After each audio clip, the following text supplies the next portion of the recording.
Guys, welcome back to another week of Kids Continued. I'm so glad that you are here. I hope you guys enjoyed last week's video. I did. I thought it was really cool, especially those flying ducks. I really like ducks, so I like the flying ducks part. Anyway, so this week we are in Genesis chapter 4 and we are learning about Cain and Abel. I'm sure you've heard of them, but if you haven't, Cain and Abel are the first two sons from Adam and Eve. Now remember, Adam and Eve sinned and are now separated from God.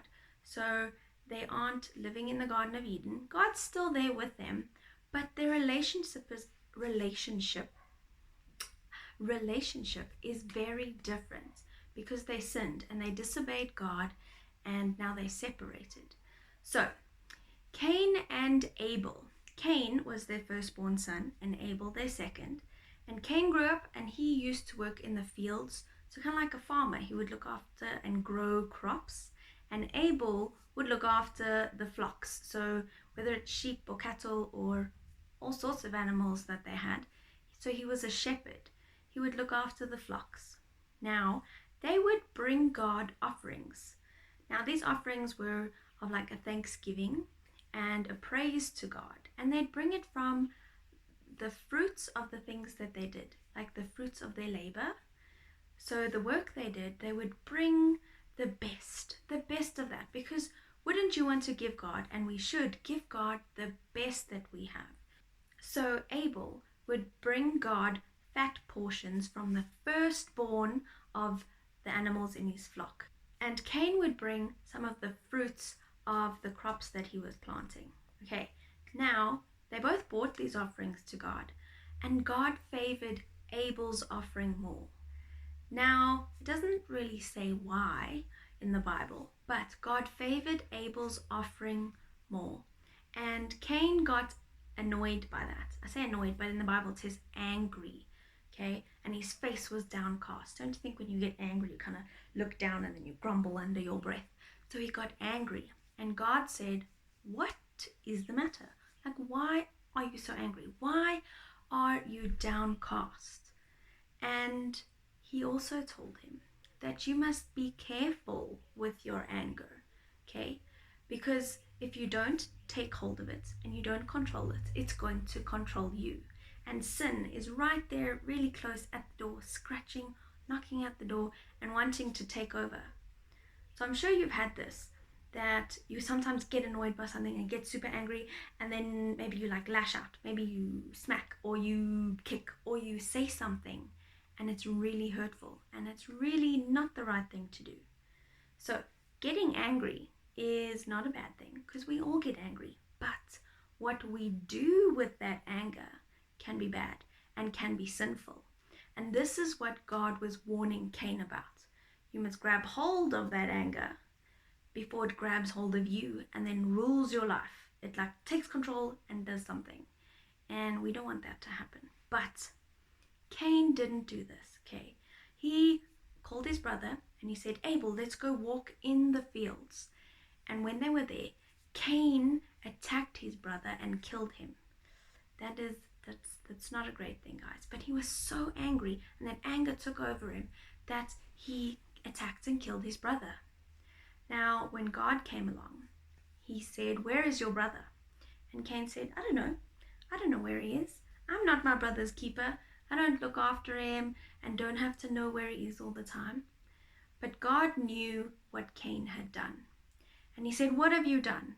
The blood of your brother calls out to me from the ground." And because Cain had done such a horrific thing, such a bad thing, God punished him. He said, "You are going to be restless and wander the earth." So he won't really have a place that's his home. Okay? He's also going to not be able to plant crops and food and things like that. So like he's normally been a farmer and things have grown relatively well. He's had to work for it, but now the soil won't yield any crops. Okay? And that's quite a punishment, I think. Firstly, like you are now no longer allowed to be like where God is and where your family is, and you have to wander around and you won't find rest. Okay, this doesn't mean that he's not going to like sleep or be able to rest that way. It means in your spirit you'll be unrest. Okay, you will be in unrest, that things won't feel settled. You won't find anywhere that's a home. Okay, you'll kind of feel like you're always wandering around and not settled, and that is exactly the punishment he had. And Cain thought this was really harsh. He thought, this is something that I can't bear. I'm being separated from my family. I'm also being separated from God and hidden from God, and not being able to plant crops and things like that, and it not growing as well as it used to. Cain also said that surely if I would come across somebody, they would kill me. But God said, no, that will not be allowed. Okay, so he gave Cain a mark. We're not too sure what that mark is, but he marked Cain, and he said that anyone who kills him would have 7 years of vengeance and like punishment of sorts. So no one would be able to kill Cain when they came across him. Okay, so Cain was now separated from his family and God and left to wander the earth. Now, this sounds quite harsh, but it is, because when we sin, we are separated from God. So just how Adam and Eve sinned and they ate from the tree of knowledge, when God said, don't eat of this tree, and their punishment was to be removed from the garden, and they're also separated from God. They could still talk to God and commune with him, but they were separated. They had now sinned, and God, we know, is sinless and he is holy. And in Genesis chapter 3, okay, we read when God is punishing man and woman and even the serpent. Okay, Genesis chapter 3, it says that the serpent's head will be crushed by a descendant of Eve. Now, I'm pretty sure Adam and Eve were hoping that maybe Cain or Abel would be that descendant that would come and crush the serpent and get rid of sin and death and all of the punishment that they are now feeling because of their sin. But we know that was not the case, okay? We know there is someone still going to come. They've already come for us. Jesus has come for us, but not yet when we read about Adam and Eve, okay? Jesus is going to come, and once and for all, is going to defeat sin. He's going to be the one that dies on the cross to save us from our sins and restore our relationship with God so that we aren't separated anymore.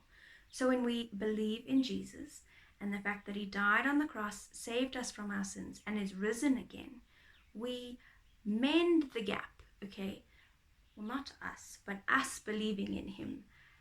And the act that Jesus did, him dying on the cross, mends that gap between us and God so that we can have a stronger and better relationship with him.